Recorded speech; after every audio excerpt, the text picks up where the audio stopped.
एक होता है घर को ऑर्गेनाइज करना और दूसरा होता है घर को परफेक्टली ऑर्गेनाइज करना। इन दोनों के बीच का जो डिफरेंस है वो आज के वीडियो में आप लोगों को देखने को मिलेगा। So hello everyone, welcome back to the channel. आज के वीडियो में बहुत ही अमेजिंग से होम ऑर्गेनाइजेशन के आइडियाज़ आपको देखने को मिलेंगे। तो चलिए शुरू करते हैं।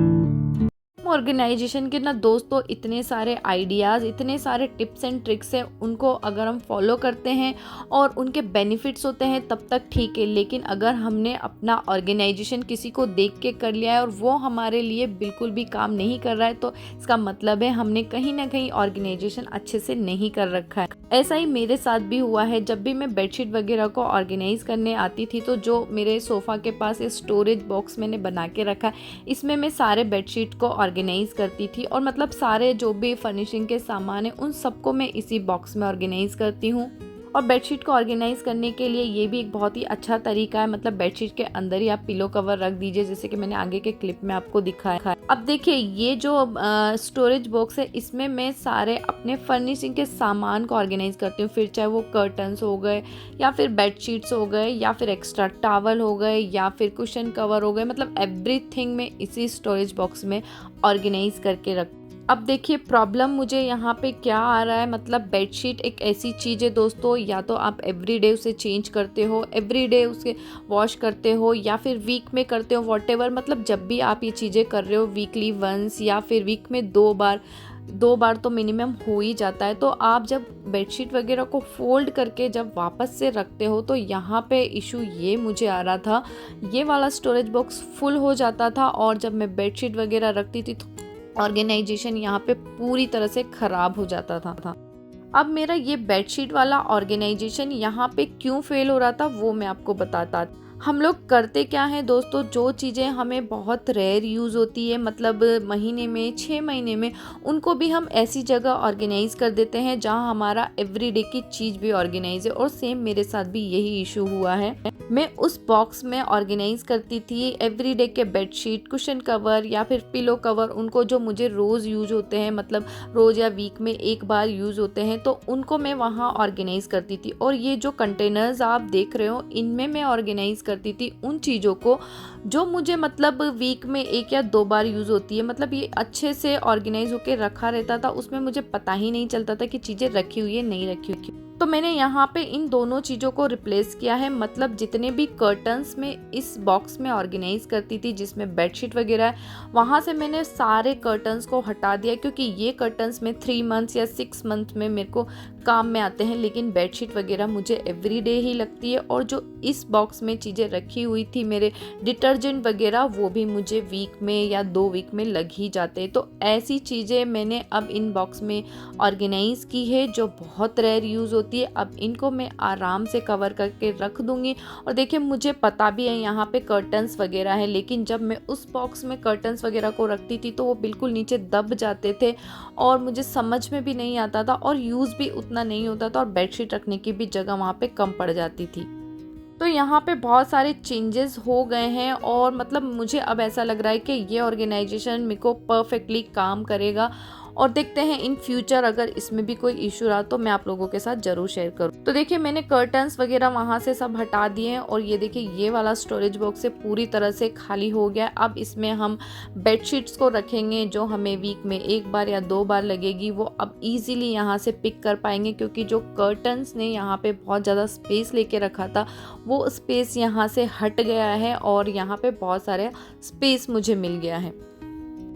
मल्टीपल कुशन्स कवर्स या पिलो कवर्स हमारे पास होते ही हैं, तो उन सबको आपको एक पर्टिकुलर ऑर्गेनाइज़र में ऑर्गेनाइज करके रखना चाहिए, ताकि जब टाइम पे आपको उन्हें निकालना पड़े तो इजीली आप पिक कर पाओ। तो देखिए ये बॉक्स अब परफेक्टली यहाँ पे ऑर्गेनाइज हो गया है और इस तरह से मैंने ऑर्गेनाइज किया है कि एवरी डे यहाँ से अगर चीज़ें पिक भी होंगी तो वो इजीली हो जाएंगी। इसमें मैंने एक जीरो कॉस्ट वाला ऑर्गेनाइजेशन किया है। यहाँ पे एक प्लास्टिक कवर लिया है, उसमें मैंने सारे अपने डाइनिंग टेबल के जो कवर है उनको ऑर्गेनाइज़ किया है, क्योंकि इनको आयन वगैरह का ज़रूरत नहीं होता, तो ईजीली ये इसमें ऑर्गेनाइज हो जाएंगे। और देखिए पर्टिकुलर चीज़ को अगर आप एक परफेक्ट घर दे देते हैं ना, मतलब कोई भी ऑर्गेनाइज़र दे देते हैं, तो वो टाइम पे आपको मिल जाती है। वॉशरूम वगैरह के टॉवल को भी मैंने इसी बॉक्स में ऑर्गेनाइज किया है, और ये देखिए बास्केट में परफेक्टली ऑर्गेनाइज हो गए हैं।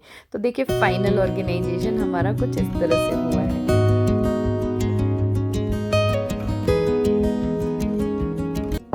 वेजिटेबल वगैरह को भी ऑर्गेनाइज़ करने के लिए दोस्तों मल्टीपल तरीके मैंने आप लोगों के साथ शेयर किए हैं, और बहुत सारे तरीके बहुत अच्छे से काम भी आए हैं। लेकिन जो इस ऑर्गेनाइज़र की बात है ना दोस्तों, मतलब अभी तक का मुझे परफेक्ट वेजिटेबल ऑर्गेनाइजेशन कुछ लगा है तो ये ऑर्गेनाइज़र के साथ लगा है। मतलब आप इन ऑर्गेनाइज़र्स को यूज़ करके मतलब 15 डेज़ तक आपके वेजिटेबल फ्रिज में बिल्कुल भी ख़राब नहीं होते हैं। मतलब अभी तक के परफेक्ट ऑर्गेनाइज़र आप इनको बोल सकते हैं वेजिटेबल ऑर्गेनाइजेशन के लिए। तो डेफिनेटली आप इन ऑर्गेनाइजर के साथ जा सकते हैं। इससे अच्छा ऑर्गेनाइजेशन मुझे अभी तक वेजिटेबल का नहीं लगा है। आप लोगों के पास कुछ आइडिया है तो ज़रूर मेरे साथ शेयर करना, ताकि मुझे भी फ़ायदा हो जाए। मेरे हिसाब से तो अभी वेजिटेबल ऑर्गेनाइजेशन का सबसे परफेक्ट आइडिया मुझे यही लगा। ये ऑर्गेनाइज़र बहुत ही अच्छे तरीके से काम करते हैं। मॉइस्चर वगैरह जितना भी होता है वो नीचे ट्रे में बिल्कुल इकट्ठा हो जाता है। वाटर और वेजिटेबल आपके बिल्कुल भी ख़राब नहीं होते हैं। 15 दिन तक वेजिटेबल इसमें आपके एकदम फ्रेश बने रहते हैं। मैं इसे पिछले 6 या 7 मंथ से यूज़ कर रही हूँ। मेरे को ये बहुत ज़्यादा अच्छा लगा है। आपको भी अगर लेना है तो लिंक के लिए आप मुझे कमेंट कर सकते हैं, मैं आपको प्रोवाइड करवा दूँगी। नेक्स्ट ऑर्गेनाइजेशन हम करने वाले हैं अपने घर के कटलरीज़ का, नाइफ़ का, बहुत सारे ऐसे टूल्स जो आपके एवरीडे किचन में यूज़ होते हैं। और अगर ये परफेक्ट प्लेस पे हो ना दोस्तों, तो आपकी कुकिंग फास्ट हो जाती है, आपका टाइम बहुत ज़्यादा सेव हो जाता है, और जो एवरीडे का स्ट्रगल है ना घर के कामों को करने का, वो थोड़ा सा यहाँ पे रिड्यूस हो जाता है। तो कटलरीज़ को मैं ऑर्गेनाइज करती हूँ मल्टीपल तरीक़ों से। मतलब जहाँ जिस चीज़ की मुझे ज़रूरत है वो कटलरी मेरे सामने होनी चाहिए। मतलब उसको ढूंढने के लिए मुझे 1 सेकंड भी यहाँ पे बर्बाद नहीं करना है। तो इस तरह मैं कम से कम 4 या 5 ऑर्गेनाइजर्स यूज़ करती हूँ अपने घर के कटलरीज़ को ऑर्गेनाइज करने के लिए। जैसे ये ट्रे हो गया, कुछ हैंगिंग ऑर्गेनाइजर्स हो गए, कुछ यहाँ कंटेनर्स हो गए। मतलब मल्टीपल ऑर्गेनाइजर्स मैं यूज़ कर रही हूँ अपने घर के कटलरीज को ऑर्गेनाइज करने के लिए। सबसे पहले इस ट्रे का बेनिफिट आप देख लीजिए। ये ट्रे कस्टमाइज मैंने करवाई है। मतलब ये आपके कैबिनेट के अकॉर्डिंग आपको कस्टमाइज करवानी पड़ेगी, या फिर बहुत सारी ऑनलाइन भी अवेलेबल है छोटे साइज़ में जो आपके कैबिनेट में फिट भी आ सकती है। मतलब वो साइज़ आपको खुद ही देखना पड़ेगा। तो मतलब देखिए इस ट्रे में मैं बहुत सारे अपने जो एवरीडे यूज़ होने वाली चीज़ें हैं किचन में उनको ऑर्गेनाइज करके रखती हूँ। थोड़े बहुत यहाँ पे स्पून हो गए, छोटे बड़े स्पैचुलास हो गए, मतलब बहुत ऐसी चीज़ें जो एवरीडे की कुकिंग में मेरे यूज़ होती है, और इनको ढूंढने के लिए मैं 1 सेकंड भी यहाँ बर्बाद नहीं करती हूँ। नेक्स्ट मैं अपने नाइफ हो गए, सीज़र हो गए, इन सबको ऑर्गेनाइज करती हूँ इन DIY कंटेनर्स में, और इनको भी बिल्कुल अपने राइट हैंड पे रखी हुई हूँ ताकि जब मुझे इनकी ज़रूरत पड़े। और देखिए जब कुकिंग करने के लिए आप किचन में आते हो और चीज़ें बिल्कुल आपके सामने हैं, परफेक्टली ऑर्गेनाइज है, तो दोस्तों कुकिंग करने में एक तो आपका टाइम भी कम लगता है और आपको कुकिंग करने में मज़ा भी आता है, क्योंकि वो फ्रस्ट्रेशन आपको नहीं होता है चीज़ों को ढूंढने के लिए। कुछ हैंगिंग ऑर्गेनाइजर भी मैं यहाँ पे यूज़ करती हूँ, क्योंकि बहुत सारे टूल्स किचन के ऐसे होते हैं जिनको हैंग करके रखने से वो जल्दी हमें दिखते हैं, और उन्हें जब टाइम हो तो हम उन्हें उस टाइम पे यूज़ कर पाते हैं। जैसे ये चिमटे हो गए या फिर चाय छलनी हो गई। मतलब देखिए जितने भी हैंगिंग वाली चीज़ें वो मैंने उस ऑर्गेनाइजर में ऑर्गेनाइज की। अब यहाँ पे हैंगिंग में भी मल्टीपल ऑप्शंस होते हैं। मतलब देखिए कुछ चीज़ों के जो हैंग करने का ऑप्शन होता है बहुत ही छोटा होता है, तो उसके लिए मैंने ये टाइल पे जो स्टिक हो जाता है ये ऑर्गेनाइज़र लिया है। अभी देखिए इसमें भी बहुत सारी चीज़ें अच्छे से ऑर्गेनाइज हो गई है। तो देखिए मैं अपने कटलरीज़ को कुछ इस तरह से ऑर्गेनाइज करती हूँ, और इस ऑर्गेनाइजेशन की वजह से मेरा जो कुकिंग टाइम है वो बहुत ही कम हो गया है। कुछ कटलरीज़ मैं अपने डाइनिंग टेबल पे भी रखती हूँ ताकि जब लंच डिनर का टाइम हो तो बिल्कुल यहाँ पे भी हम कुछ भी टाइम बर्बाद ना करें और चीज़ें बिल्कुल सामने हो।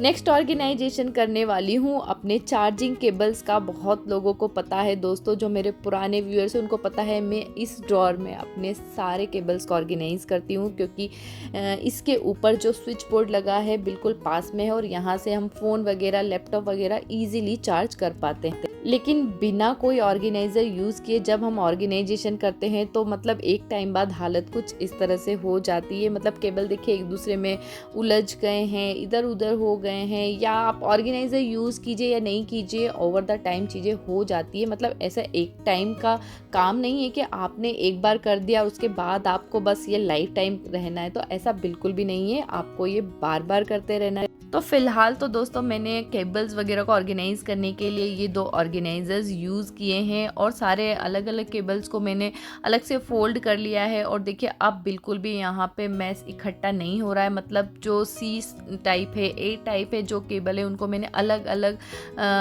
मतलब साइड में रख दिया है। जो अडेप्टर है उनको अलग ऑर्गेनाइज़र में रखा है। जो यहाँ पे पावर बैंक है, वायरलेस चार्जर है, या फिर आपके ईयरफोन है, हेडफोन से अलग से जो मतलब जितनी भी चीज़ें हैं जो चार्जिंग से रिलेटेड है वो सारी चीज़ें मैंने इस ड्रॉर में आराम से अच्छे से ऑर्गेनाइज कर दी। आपको कौन सा ऑर्गेनाइजेशन आइडिया अच्छा लगा मेरे साथ ज़रूर शेयर कीजिएगा। बस आज के वीडियो में इतना ही था। वीडियो पसंद आ जाए तो लाइक कीजिएगा, शेयर कीजिएगा और चैनल को ज़रूर से सब्सक्राइब कर लीजिएगा। इस तरह के वीडियोज़ आपको बिल्कुल मिलते रहते हैं। चलिए मिलती हूँ नेक्स्ट वीडियो में। Bye bye.